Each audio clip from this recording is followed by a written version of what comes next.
Hello friends, स्वागत है आप सभी का आपके अपने चैनल आशीष प्रताप आरबीएल में। ये साइंस का टेस्ट नंबर 6 है। इसके पहले 5 टेस्ट हो चुके हैं। तो आइए देखते हैं आज के क्वेश्चंस क्या हैं साइंस के। पहला क्वेश्चन है, रडार उपयोग में आता है। किसके उपयोग में आता है? प्रकाश तरंगों द्वारा वस्तुओं का पता लगाने में। दूसरा ऑप्शन है ध्वनि तरंगों को परावर्तित कर वस्तुओं का पता लगाने में, रेडियो तरंगों द्वारा वस्तुओं की स्थिति ज्ञात करने में, या वर्षा करने वाले बादलों का पीछा करने में। ये किस प्रयोग में आता है ये आपको बताना है, रडार। ठीक है। सेकंड क्वेश्चन है, निम्न में से भूकंप मापी यंत्र कौन सा है? उस्कोग्राफ, सिस्मोग्राफ, गीगर काउंटर या रेन गेज? इसमें से कौन सा है ये आपको बताना है, दूसरा क्वेश्चन। थर्ड क्वेश्चन है, वृत्ताकार पथ पर गतिशील वस्तु यदि एक चरण पूर्ण करने में 1 सेकंड लेती है तो इसका औसत वेग क्या होगा? इसका औसत वेग क्या होगा ये आपको बताना है। इसका जो पहला ऑप्शन है, औसत वेग एक चरण पूरा करने में लिए गए समय पर निर्भर होगा। बी ऑप्शन है 1। सी ऑप्शन है औसत वेग औसत गति के समान है, या डी ऑप्शन है 0। फिर चौथा क्वेश्चन है, प्रक्षेप का पथ क्या कहलाता है? ऊंचाई कहलाता है, परास कहलाता है, प्रक्षेप वक्र कहलाता है, या उड़ान कहलाता है? प्रक्षेप का मतलब यहाँ पे देख सकते हैं प्रोजेक्टाइल होता है। आगे बढ़ते हैं पांचवें क्वेश्चन पे। पांचवा क्वेश्चन है, यदि एक वस्तु एक समान गति से वृत्ताकार पथ पर गतिशील है तो इसका त्वरण बढ़ता है, इसका त्वरण घटता है, इसका वेग परिवर्तित होता है, या इसका वेग एक समान रहता है? इसमें से कौन सा ऑप्शन सही है? क्वेश्चन नंबर 6 है, क्रिया और प्रतिक्रिया सदैव समान वस्तु पर लगते हैं, समान परिमाण वाले होते हैं। सी ऑप्शन है समान दिशा में होते हैं, या डी ऑप्शन सदैव स्वतंत्र रूप से कार्य करते हैं? इनमें से कौन सा ऑप्शन सही है? सातवें क्वेश्चन की बात करें तो सातवां क्वेश्चन है, वॉशिंग मशीन का कार्य सिद्धांत है अपकेंद्रण, अपोहन, उत्क्रमण, परासरण या विसरण? इनमें से कौन सा सही होगा? आठवां क्वेश्चन है, लोलक घड़ियां गर्मियों में सुस्त हो जाती हैं, इसका क्या कारण है? गर्मियों में दिन लंबे होते हैं, कुंडली में घर्षण होता है, लोलक की लंबाई बढ़ जाती है, या लोलक के भार में परिवर्तन हो जाता है? कौन सा ऑप्शन इसमें से सही है? आगे बढ़ते हैं अगले क्वेश्चन पे। 9th क्वेश्चन है, 100 डिग्री सेल्सियस तापमान वाली वाष्प द्वारा उत्पन्न जलन उसी तापमान वाले पानी द्वारा उत्पन्न जलन से अधिक गंभीर होती है, क्योंकि वाष्प एक गैस होती है, वाष्प द्वारा अधिक ऊष्मा दी जाती है, वाष्प की गुप्त ऊष्मा जल से अधिक होती है, या वाष्प की गुप्त ऊष्मा जल से कम होती है? इसके बाद 10वां क्वेश्चन है, पसीना मानव शरीर के लिए मुख्य रूप से सहायक है शरीर का ताप नियंत्रित रखने में, शरीर में जल की मात्रा संतुलित रखने में, शरीर में विष पदार्थ निकालने में, और अगला है त्वचा के छिद्र से गंदगी दूर रखने में। इनमें से कौन सा ऑप्शन सही होगा? अच्छे से विचार करके बताइए आंसर।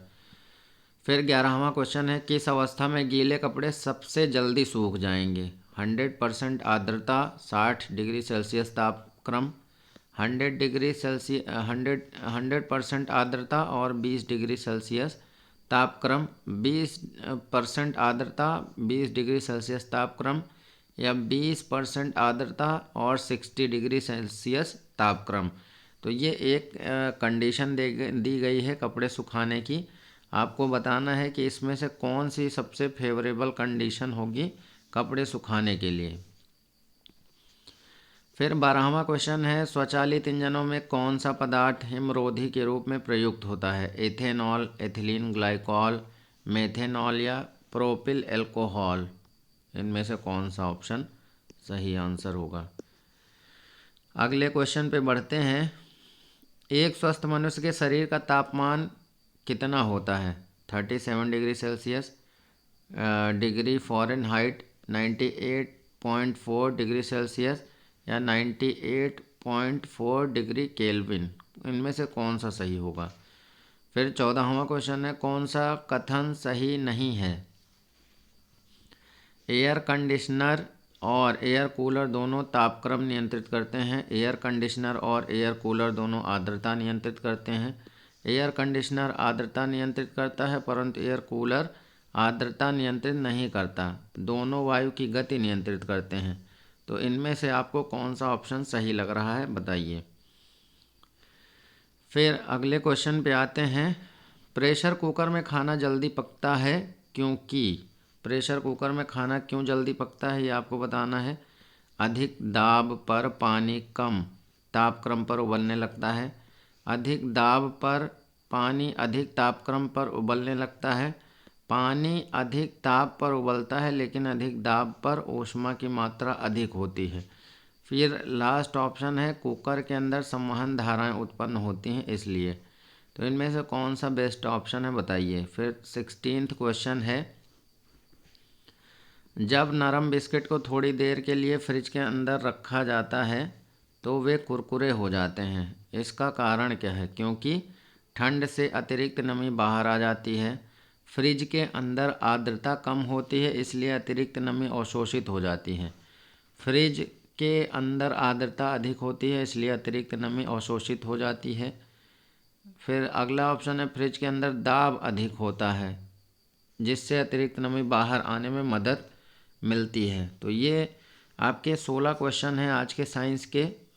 इसके आंसर्स आप काउंट करिए कि कितने आपके सही हुए। अब हम लोग बढ़ते हैं आंसर्स की ओर। पहला क्वेश्चन है रडार उपयोग में आता है। तो इनमें से आपका सी ऑप्शन सही था। रेडियो तरंगों द्वारा वस्तुओं की स्थिति ज्ञात करने में रेडियो तरंगों द्वारा वस्तुओं की स्थिति ज्ञात करने में आपका यूज़फुल होता है रडार।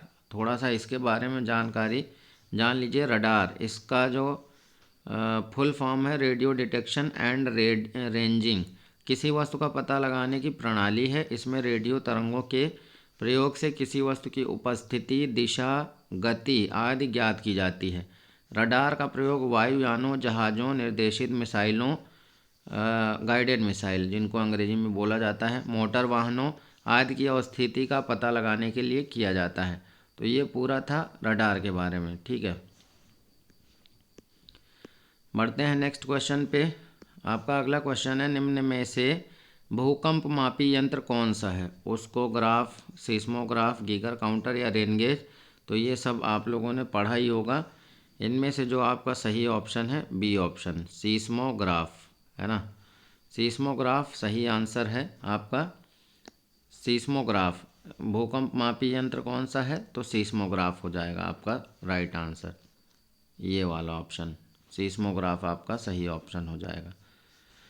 आगे बढ़ते हैं उत्तर बी के बाद। तीसरा है वृत्ताकार पथ पर गतिशील वस्तु यदि एक चरण पूर्ण करने में 1 सेकंड लेती है तो इसका औसत वेग क्या होगा। इसका औसत वेग होगा 0।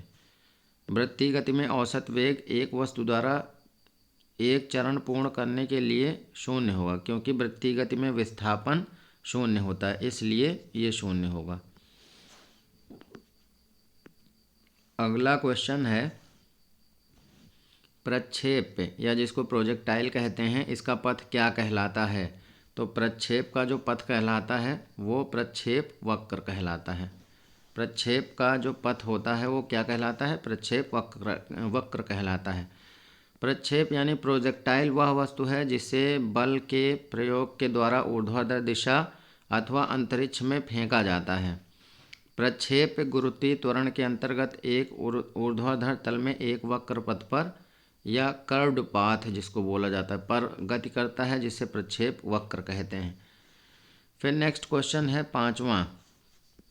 पांचवें क्वेश्चन पे आते हैं। यदि एक वस्तु एक समान गति से वृत्ताकार पथ पर गतिशील है तो इसका वेग परिवर्तित होता रहता है। एक समान वृत्तीय गति से गतिशील वस्तु की गति अपरिवर्तित रहती है परंतु उसकी दिशा लगातार परिवर्तित होती रहती है इसलिए वस्तु के वेग में परिवर्तन होता रहता है तथा त्वरण जो है वो 0 रहता है। आगे बढ़ते हैं नेक्स्ट क्वेश्चन पे। छठवां क्वेश्चन है क्रिया और प्रतिक्रिया समान परिमाण वाले होते हैं। न्यूटन के गति के तीसरे नियम के अनुसार सदैव प्रत्येक क्रिया के बराबर परंतु विपरीत दिशा में प्रतिक्रिया होती है। क्रिया और प्रतिक्रिया बल सदैव समान परिमाण वाले होते हैं। अब अगला है वॉशिंग मशीन का कार्य सिद्धांत कौन सा है? तो वॉशिंग मशीन अपकेंद्रण के सिद्धांत पे कार्य करती है। वह प्रतिक्रिया बल जो परिमाण में अभिकेंद्री बल के बराबर होता है, किंतु जिसकी दिशा अभिकेंद्री बल के विपरीत अर्थात केंद्र से बाहर की ओर होती है, अपकेंद्री बल या सेंट्रीफ्यूगल कहलाती है। वॉशिंग मशीन, दूध से मक्खन निकालने की मशीन आदि अपकेंद्री बल के सिद्धांत पर कार्य करते हैं। तो इसको आपको अंग्रेजी में भी याद रखना है, सेंट्रीफ्यूगल, है ना। इसका जो अंग्रेजी में नाम है अपकेंद्री बल का, ये है सेंट्रीफ्यूगल फोर्स, तो इंग्लिश में भी याद रखना। नेक्स्ट क्वेश्चन है लोलक घड़ियाँ।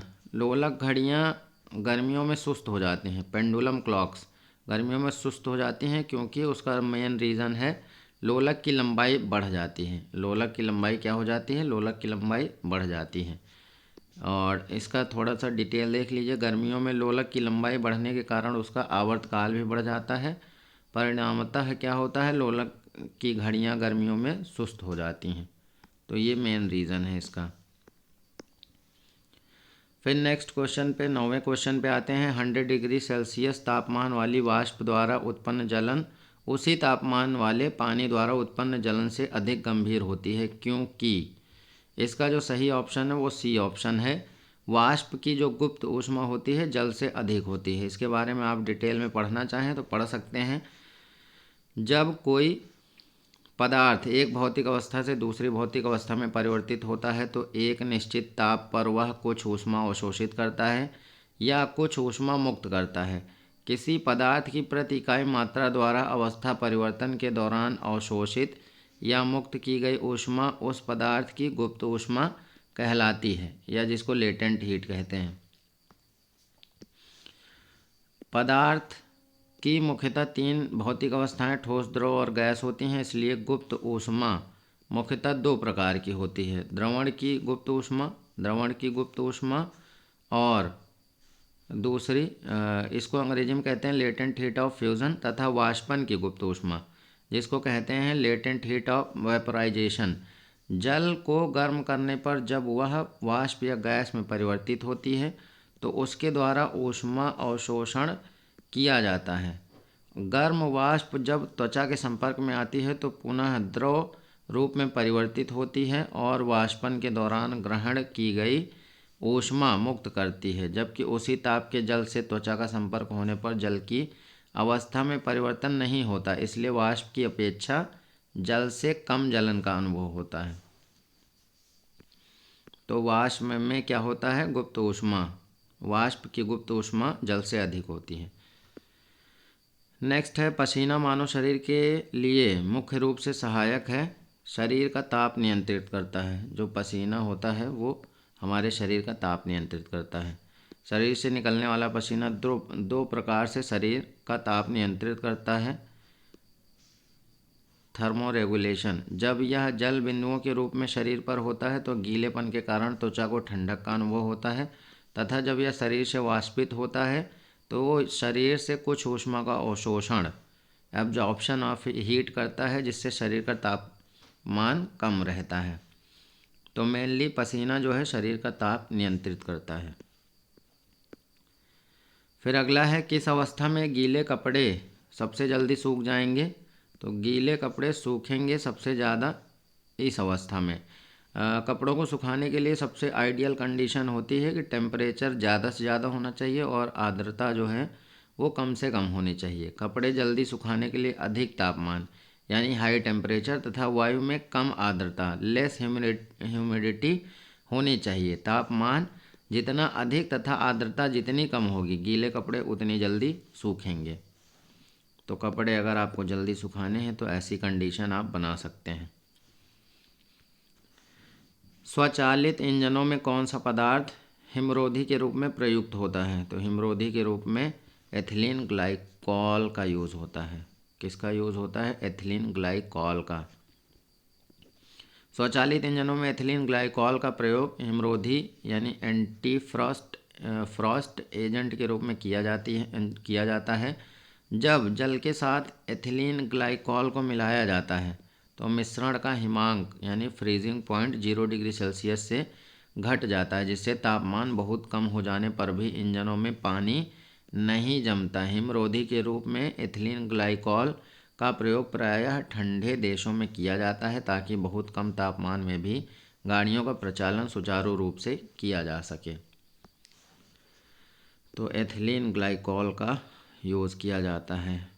नेक्स्ट है, एक स्वस्थ मनुष्य के शरीर का तापमान कितना होता है? तो ये तो सबको याद ही होगा, 37 डिग्री सेल्सियस इसमें ऑप्शन में लिखा है, लेकिन अगर एग्जैक्ट की बात करें तो एग्जैक्ट होता है 36.9 डिग्री सेल्सियस, और फ़ारेनहाइट में बात करें तो 98.6 डिग्री फ़ारेनहाइट, और केल्विन में बात करें तो 309.9 केल्विन होता है। एक सामान्य स्वस्थ शरीर का तापमान 97 डिग्री फ़ारेनहाइट से 99 डिग्री फ़ारेनहाइट के बीच में रहता है, यानी 36.1 डिग्री सेल्सियस से 37.2 डिग्री सेल्सियस के बीच में होना चाहिए।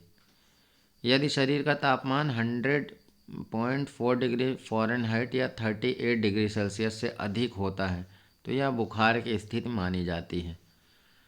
तो ये है आपके बॉडी का टेम्परेचर कितना होना चाहिए, एग्जैक्ट 36.9 डिग्री सेल्सियस या 98.6 डिग्री फ़ारेनहाइट। तो इन दोनों को आप याद रखना, यही मैक्सिमम पूछे जाते हैं, तो डिग्री सेल्सियस या डिग्री फ़ारेनहाइट। आगे बढ़ते हैं, कौन सा कथन सही नहीं है? तो इसमें बी ऑप्शन जो है वो सही नहीं है। एयर कंडीशनर और एयर कूलर दोनों तापक्रम और वायु की गति को नियंत्रित करते हैं, परंतु जहां एयर कंडीशनर आर्द्रता को भी नियंत्रित करता है वहीं एयर कूलर आर्द्रता को नियंत्रित नहीं करता है। एयर कूलर आर्द्रता को नियंत्रित नहीं करता है, तो ये ऑप्शन आपका गलत हो जाएगा। आगे बढ़ते हैं नेक्स्ट क्वेश्चन पे, जो 15वां क्वेश्चन है। प्रेशर कुकर में खाना जल्दी पकता है क्योंकि पानी अधिक ताप पर उबलता है लेकिन अधिक दाब पर ऊष्मा की मात्रा अधिक होती है। प्रेशर कुकर का ढक्कन अपनी विशेष बनावट के कारण कुकर को पूर्णतः बंद कर देता है, जिससे कुकर को गर्म करने पर उसमें उत्पन्न वाष्प कुकर से बाहर नहीं निकल पाती है। यह वाष्प कुकर के जल पर सामान्य वायु दाब से अधिक दबाव डालती है, जिससे जल का क्वथनांक यानी बॉइलिंग पॉइंट 100 डिग्री सेल्सियस से बढ़कर लगभग 120 डिग्री सेल्सियस हो जाता है। इस प्रकार अधिक दबाव के कारण ऊष्मा की मात्रा बढ़ जाती है और इसी बढ़ी हुई ऊष्मा के कारण खाना जल्दी पक जाता है। तो अगर ऊष्मा की मात्रा बढ़ जाएगी तो जाहिर सी बात है वो जल्दी खाना पकाएगी। नेक्स्ट है, अगला क्वेश्चन है, जब नरम बिस्किट को थोड़ी देर के लिए फ्रिज के अंदर रखा जाता है तो वो कुरकुरे हो जाते हैं। इसका जो मेन कारण है वो बी ऑप्शन है। फ्रिज के अंदर आर्द्रता कम होती है इसलिए अतिरिक्त नमी अवशोषित हो जाती है। तो इसका बी ऑप्शन सही है। आधुनिक फ्रॉस्ट फ्री फ्रिजों में आर्द्रता नाशक डीह्यूमिडिफिकेशन प्रक्रिया के माध्यम से फ्रिज की अतिरिक्त आर्द्रता का अवशोषण कर लिया जाता है। बाद में यह आर्द्रता बर्फ़ में तथा बर्फ़ से जल में परिवर्तित होकर फ्रिज से बाहर निकल जाती है। इसलिए सीलन युक्त या नरम बिस्कुटों को फ्रिज में रखा जाता है तो उनकी नमी फ्रिज द्वारा अवशोषित कर ली जाती है और वे कुरकुरे हो जाते हैं। तो ये थे आज के आपके क्वेश्चंस। अब बारी है कमेंट्स की। तो साइंस में बहुत कम ही कमेंट आते हैं, फिर भी मुकेश जी ने बहुत मेहनत करके यहाँ पे आप लोगों के लिए कुछ जानकारियाँ लिखी हैं जो मैं बताना चाहूँगा आप लोगों को। खोजों के बारे में लिखा है, अलेक्जेंडर फ्लेमिंग ने पेनिसिलिन की खोज की थी। एडवर्ड जेनर ने की थी चेचक के टीके की खोज। लुइस पास्चर ने किण्वन की खोज की थी। और रॉबर्ट कोच ने जीवाणु की खोज की थी। ई टार्सेली ने बैरोमीटर की खोज की थी। माइकल फैराडे ने ट्रांसफार्मर की खोज की थी। ग्राहम बेल ने टेलीफोन की खोज की थी। फ़ारेनहाइट ने थर्मामीटर की खोज की थी। कोशिका भित्ति पाई जाती है पौधों में। कोशिका भित्ति बनी होती है सेल्यूलोज से। सजीव तथा निर्जीव के बीच की कड़ी होती है विषाणु। पत्तियों का हरा रंग क्लोरोफिल के कारण होता है। प्रकाश संश्लेषण की क्रिया होती है पौधों में। प्रकाश संश्लेषण का उत्पाद होता है स्टार्च, ऑक्सीजन दोनों में। प्रकाश संश्लेषण के लिए आवश्यक है कार्बन डाइऑक्साइड, जल, क्लोरोफिल तथा सूर्य के प्रकाश।